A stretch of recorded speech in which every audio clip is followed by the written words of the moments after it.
I'm so excited. Got my first character made. My buddy Poonslayer 20,000 said that this game was immersive and limitless in creativity. Any class can use any skill gem. We're about to put that to the test. Alright, first zone done. We're going to go on into town here real quick. Looks like I got my first skill point. Let's go ahead and put that in here. And what in the Jackson Pollock painting, moonshine making kind of spider monkey crap is this? Oh, hell no. I'm sorry, but you gotta go. I ain't got time to read no books on a game. Wait, stop. Before you delete the game, let me help you out. This may have been your very same thoughts as a new player coming into Path of Exile. I know it sure was mine when I first started 8 years ago, but what I'd like to do is take the passive tree and break it down to its most basic principles and show you that creating your own build does not have to be as scary as editing a movie for Quentin Tarantino. In this video, I've got 7 examples of very similar builds with similar functioning skills that do have some uniqueness to them. However, they've got some overlap in the passive tree. I'm going to show you how to take that information and convert it into creating your own build. Make sure you stick around for example number 7, because in that one, I'm going to show you how you can take an existing build and convert it to another class and another ascendancy and take advantage of the different ascendancies that are available to you. With that out of the way, let's go ahead and jump into the first example. So in this first example, we are going to be using chaos damage over time in 2 different ways. The first way, we are using Toxic Rain as a raider, and as you can see here, we are using the chaos damage over time multiplier skills here, as well as the chaos damage over time multipliers up here. Conversely, we have a Death Oath Occultist, which is using the Death Oath chestplate in order to provide a chaos damage over time aura around their character, and scaling that damage using the same chaos damage notes down here, as well as here. They've also added in the chaos damage notes here. 2 very different builds, but built very similarly using some of the same overlapping nodes. And here's a cold conversion build using Frostblades in 2 different ways. This is a gladiator who's using the Fangs of Frost to provide cold penetration, as well as some cold conversion by gaining more physical damage as cold damage. He is using swords and this critical node here. In this example, we're also using the same skill, but 2 different classes and ascendancies, and very similar setups still. This player has chosen Shadow and gone up into the critical multipliers up here. He's using Claws, using the same critical node here.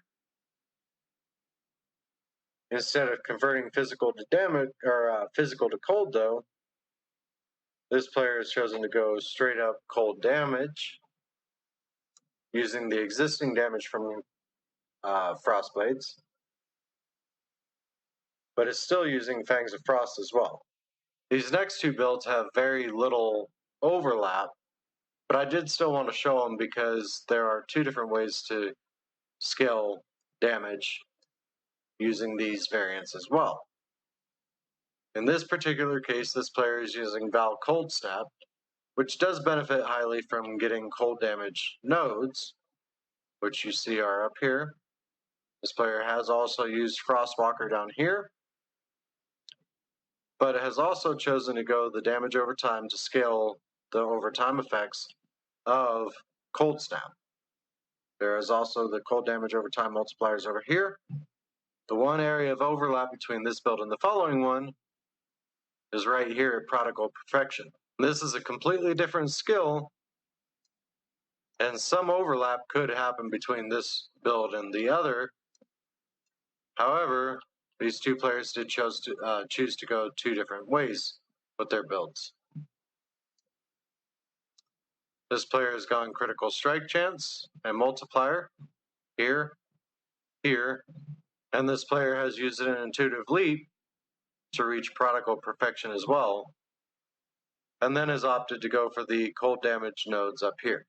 Now this build may look very familiar to a lot of you, Thanks to Pox, he has made this build incredibly popular. And this build follows through the elemental damage in the start of the Templar area, as well as the elemental damage right here, and then the fire nodes right here, as well as this cluster of fire nodes up here. This has also gone through the acrimony nodes to get some more damage over time multiplier. And then you have an elementalist that is using fireball as its source of damage, using many of the same nodes.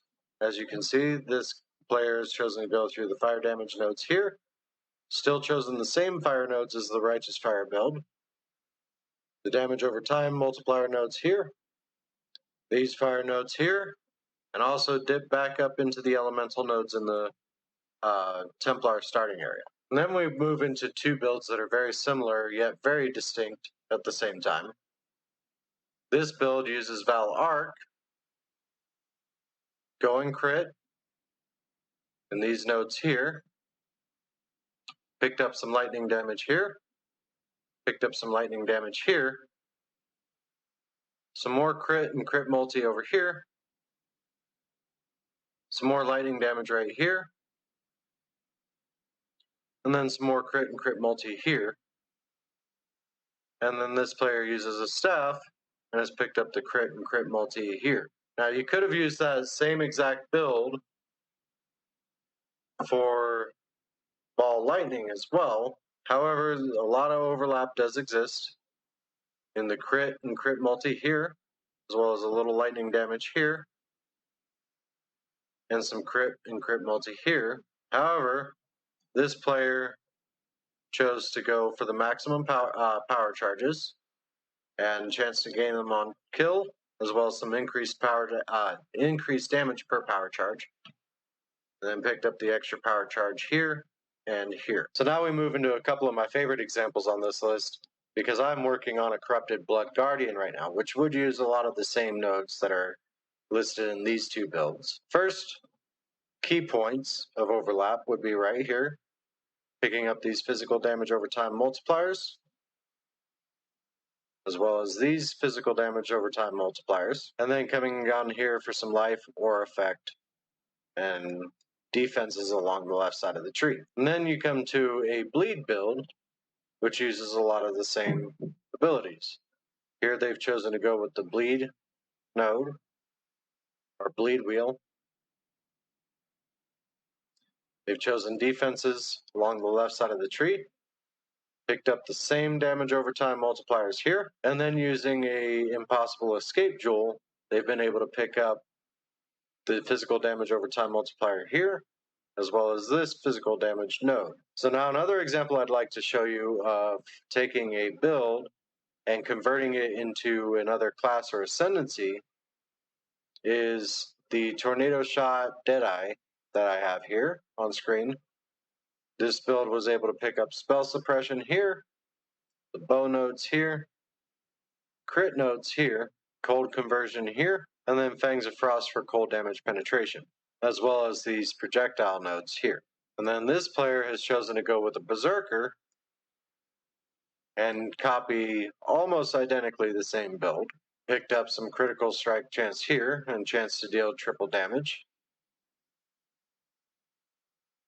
Some cold conversion here.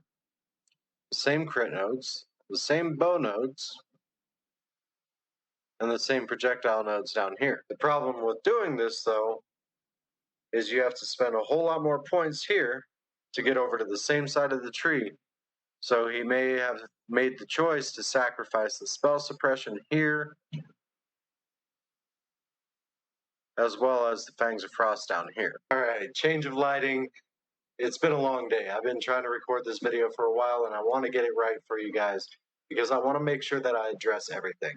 So with those examples, hopefully you were able to see that a lot of builds with similar functioning skills will have overlap in their passive trees because those nodes are the most efficient or most effective for the type of damage that you're trying to do.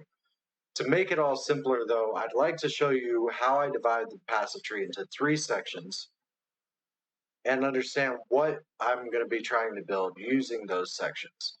So let's go ahead and jump over there real quick, and I'll try and break it down for you as simply as I possibly can. So here we are at the passive tree. When we take a look at it, you can actually see three separate areas that make this a whole lot easier to understand. The first area would be to come down through this line here, into the Templar area, down into the Scion, then back up through the Shadow area.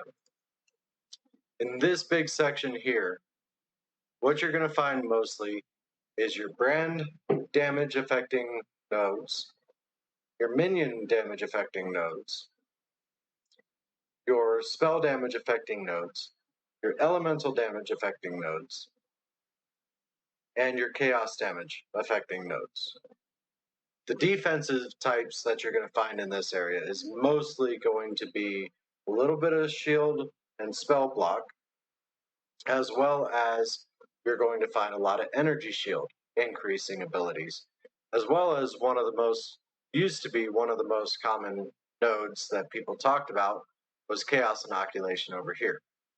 So if we use that same line down into the Scion and then back out through the middle of the duelist area, what you're going to find in this section mostly is going to be your physical damage modifiers, your two-handed weapon modifiers, such as your stabs, maces, axes, and swords, and your defensive types that you're going to find in this area are mostly going to be armor and shields. Using that same line back up through the middle of the duelist area into the Scion wheel, and then back up through the shadow area up here. In this section, you're going to find the most of your one-handed weapon modifiers, such as claws, daggers, swords, one-handed axes, and I feel like I'm missing something. Oh, and defensive types, you're going to find a lot of your shield block nodes right down in here. So the duelist has a lot of that, as well as your bow damage nodes, which are all going to be over in this area, as well as some right down in here. And then a lot of evasion-based defenses. You'll also find a lot of dual-wielding nodes in this area, so if you are looking at using two one-handed weapons, a lot of those are going to be in this area. So if we look at it in sections, the three main classes that you're going to use for spell type damage, minion damage, totem damage, etc., mine and trap damage, that is one that I forgot to mention earlier. You'll want to primarily use Templar, Witch, or Duelist. If you're looking for a lot of physical damage with some elemental conversion, as well as two-handed weapon damage, mostly what you're going to want to focus on is going to be your Templar, your Marauder, and your Duelist. And then if you come back up into this area, and you're looking at ranged weapons like bows, or one-handed weapons, dual-wielding, etc., the main classes you're going to want to use are going to be the Duelist, the Ranger, or the Shadow. So that was my way of looking at the passive tree and making it as simple and digestible as possible. And I want to show you how to put all of this information from this video together now and teach you how to use POE.ninja to also supplement it and help you create your own builds. So here we are on the POE.ninja website. Up at the very top, you'll see the builds button here. You can click on that and it'll take you to the same page I'm at right now. And here you will see a list of all the ascendancies and their popularity by player base, as well as in the middle here, the same thing for skills. Let's say you have a skill in mind already that you want to make a build around, and rather than scrolling through all that, you can just type it into the search box here, and say, for example, you want to make a build on Infernal Blow. We already have 5 people or 6 people that are making a build on this character, or on this skill. So not a lot of competition if you're wanting to make something unique.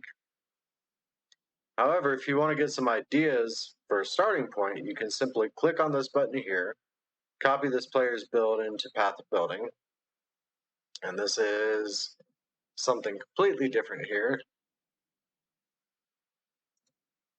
But you can copy that here in the Import and Export tab. Simply paste the code there, import, and there you have it. You have this player's build here.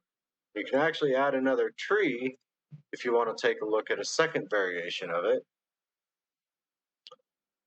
We'll just name it tree 2 for now. Save that. Go over to that tree. Click done. And then you can go back and look at another character here and compare the pros and cons of the build they've chosen. This one, we'll go with this character here. And now this time, instead of copying the import code up here, you simply want the tree. So you're going to right click here, copy the link address, go back to your Path of Building, click on this import tree, and type in that link address there. Now you have this tree. Now you can compare the two, see what areas they overlap in specifically, and you can make your choices based on this information. Do you want to come up here and get more area of effect of your skills, increased effect, get this jewel socket? There's a whole lot of stuff that you can do with comparing these two trees. And then if you don't want to compare them anymore, you can uncheck that box, click on the default, then you can go back to tree 2 and see where that differs this way as well. Hopefully that helped you all out a whole lot. I'm hoping you gained something from that. I did actually receive, the whole purpose of this video was because I received a comment on one of my other ones from a viewer called Thicc, who mentioned that he felt a little too newbie at times, even after playing for a couple of leagues, on making his own builds. So my goal with this was to just simply show you guys that, hey, you can do this. It's not as complex as it seems, and hopefully break it down for you all a little bit and make it seem a whole lot less daunting of a task to try and create your own builds and hopefully bring more diversity to the community. So I do hope you guys enjoyed your time with me. Sorry about the corny jokes at the beginning of the video.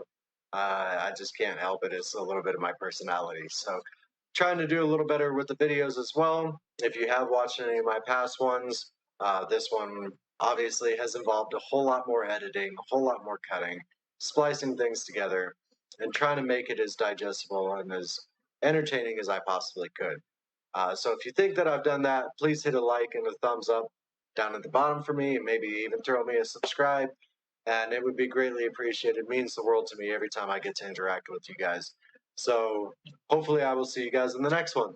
All right, bye.